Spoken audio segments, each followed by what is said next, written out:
解呢個節目叫荒漠唔係叫沙漠呢？等我先解釋下乜嘢叫做荒漠啦。根據地理學定義，但凡一處地方年平均降雨量少於250毫米嘅話，我哋就可以叫嗰度做荒漠。但係荒漠可以有好多形態噶，例如主要俾沙質覆蓋嘅就叫沙漠，俾礫石覆蓋嘅就叫戈壁等等。咦？咁即係話沙漠只係荒漠嘅其中一種形態咯？係啦。咁荒漠有咩特點噶？荒漠最大嘅特點就係乾燥。點解有啲地方嘅降水會咁少嘅？咁你就要重溫一次降水嘅成因啦。當我哋喺雪櫃拎罐汽水出嚟，我哋會發覺個汽水罐面會慢慢有水珠。水珠喺邊度嚟嘅？當然就係空氣啦。原來空氣本身已經包含咗好多水氣。當空氣遇冷嘅時候，例如接觸到凍嘅汽水罐，空氣裏面嘅水氣就會凝結成水珠，而水珠就相當於雨水啦。因此要產生降水，起碼要有兩個主要條件：一，空氣要包含足夠嘅水氣。考下你啦，你認為空氣經過水面，抑或經過陸地，空氣含水氣會多啲呢？梗係經過水面啦。正確，所以向岸風就會比較潮濕，容易產生降雨。第二個條件係要空氣降溫。有乜方法可以令到空氣降溫呢？整個特大嘅冰凍罐？唔係。整個特大嘅冷氣機？俾你激死啦！喺大自然之中，要一團空氣降溫，就係要抬升嗰團空氣。因為喺對流層中，高度越高，氣溫就越低。至於抬升空氣嘅方法，主要有三種：一，喺太陽光照射下，地面受熱，近地面空氣受熱上升。當上升至某一高度，水氣凝結變成雨水，呢種雨叫做對流雨。二，流動空氣遇上高山，被迫攀升。當上升至某一高度，水氣凝結成雨，呢種雨叫地形雨。三，暖空氣遇到冷空氣嘅時候，由於暖空氣比冷空氣輕，所以就會沿住冷空氣面上升，冷卻、凝結、落雨。呢種雨叫鋒面雨。知道降水嘅成因，我哋就可以分析荒漠嘅形成原因。你睇下呢張世界荒漠嘅分布圖。我哋以北美洲沙漠為例，你估點解嗰度會形成沙漠啊？咁係因為唔使嘢啦，睇埋地形圖先啦。咦，原來嗰度有座高山喎，叫落基山脈。咁點呢？咁我知啦。根據形成降雨嘅成因，當由海吹上嚟潮濕嘅風遇到高山就會攀升，然後凝結落雨。咁當空氣裏面嘅水分凝結晒之後，攀過咗山頂之後又會點呢？啲水分咪乾晒咯，乾晒就自然冇雨落，所以落基山脈背後就形成荒漠啦。啱啦。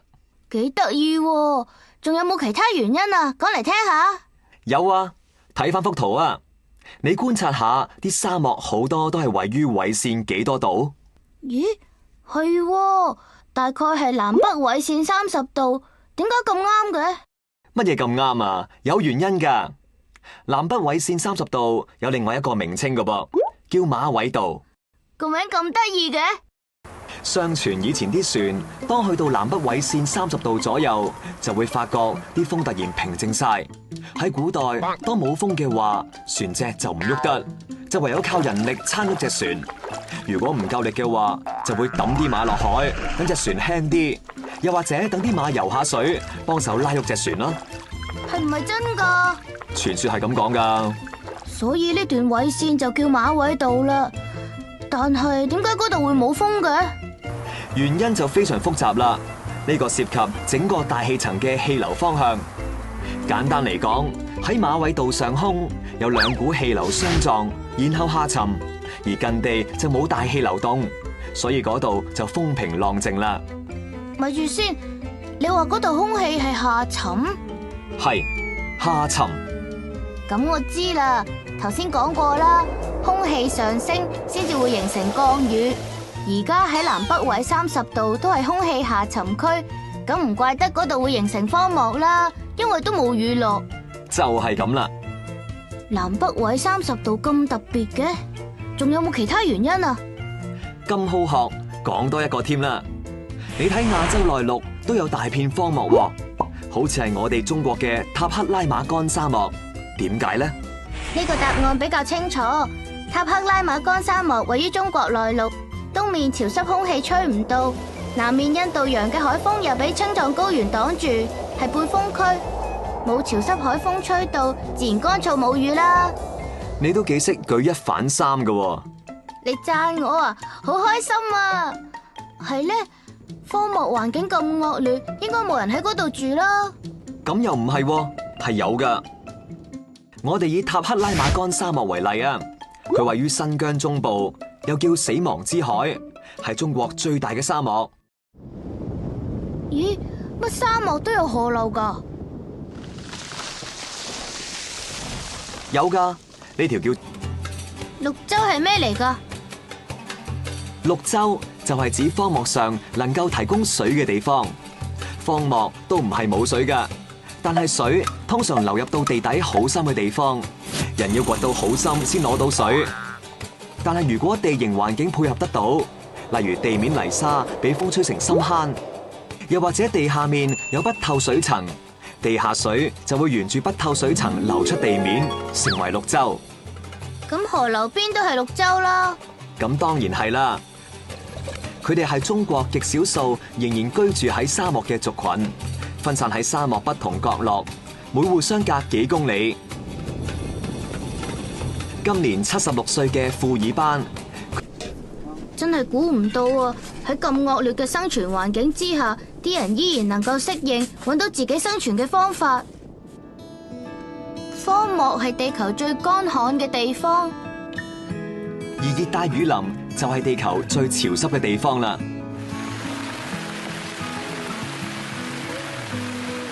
熱帶雨林喺邊度啊？你睇下地圖啦，話得熱帶雨林，當然係位於熱帶赤道地方附近啦。佢通常出現喺北緯10度至南緯10度之間。點解嗰度又會有咁多雨水嘅？呢個你就要自己分析下啦。要降雨就要有潮濕空氣，熱帶雨林大都貼近海洋，所以潮濕空氣唔缺乏。正確。仲要使空氣上升喎。由於熱帶氣候炎熱，所以容易使空氣受熱上升，產生對流雨。咁熱帶雨林有咩特點呢？熱帶雨林最大嘅特點就係長年氣候炎熱，雨量充沛。正常年雨量大約為1750毫米至2000毫米。同時，由於眾多植物嘅光合作用，雨林淨化地球空氣嘅能力好強，所以熱帶雨林有地球之肺嘅美譽啦。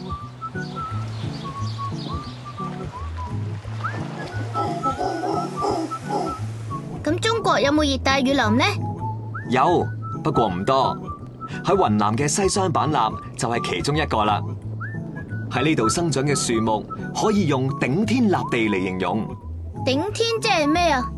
因為氣候環境真係非常理想，所以樹木生長速度相當驚人。雨林一般可以分成4層，樹木最高可以去到38米以上，即係有成25個成年人疊起嘅高度。但係喺西雙版納有一種樹叫望天樹，你聽個名都知厲害啦。佢生得好高，人望上天都望唔到樹頂。佢嘅高度一般都有60至80米高。等我計下先，咁咪即係有成50個成年人咁高？哇，唔係好厲害啊，係好恐怖啊！係啊，所以爬上咁高嘅樹上面都真係好恐怖噶。其實啲樹之所以生得咁高，主要係要爭取陽光，因為樹如果生得矮，就會俾其他樹遮住，攞唔到陽光啦。唔怪得佢哋要頂天啦。咁立地呢？你聽下專家點講。這棵大樹就是非常著名的大板根，它是屬於絲樹木科的。它為什麼可以形成這麼大的板根呢？因為在熱帶的樹種，它的土層是非常的淺的，根都不可以扎得很深，所以它需要支撐起它強大的這個樹體，然後形成了這種巨大的板根，然後把它的整個的樹幹支撐起來。就是說，在版納像這種的板根的情況的樹種很多很多，這是非常非常典型的最著名的一種。同荒漠相比，住喺雨林嘅人就唔需要為缺水而煩惱，佢哋真係幸福啊！咁都係，不過多水自然有多水嘅煩惱啦。例如落大雨就容易水浸，所以住喺雨林區嘅人，好似係泰族人，就會住喺吊腳樓。吊腳樓？乜東東啊？吊腳樓係一間起高咗嘅樓房，上層係廳同睡房，下層就空出嚟，用嚟儲物同養牲口，咁就可以避免動物襲擊同水浸嘅破壞啦。咦，仲有喎，喺樓下做下嘢，同族人傾下偈，聯絡下感情都唔錯喎。雨林嘅自然環境好理想，所以村民都唔使點耕種都可以揾到嘢食。例如唔使種菜，採摘野菜就已經可以啦。不過就係因為雨林實在容易揾食，所以反而使到好多人唔識得珍惜。有好多雨林嘅居民都會用刀耕火種嘅方法嚟進行耕種。刀耕火種即係用火燒毀樹木，利用灰嚟做肥料耕種，等啲肥力冇晒，佢又去燒第二塊地，結果就嚴重破壞森林環境啦。喺西雙版納，啲泰族人有好好嘅傳統，叫龍山文化。佢哋認為龍山係神奇安息嘅地方，只有祭祀先可以進入，裏面嘅樹木更加唔可以砍伐。龍山文化表現出泰族人保護環境嘅傳統智慧，因為佢哋明白有山有水先有田，破壞樹林，最後受害嘅定必係人類自己。泰族人真係有智慧啊！其實熱帶雨林唔單止係泰族人嘅寶庫，佢根本就係全人類嘅財產，我哋一定要好好保護佢至得。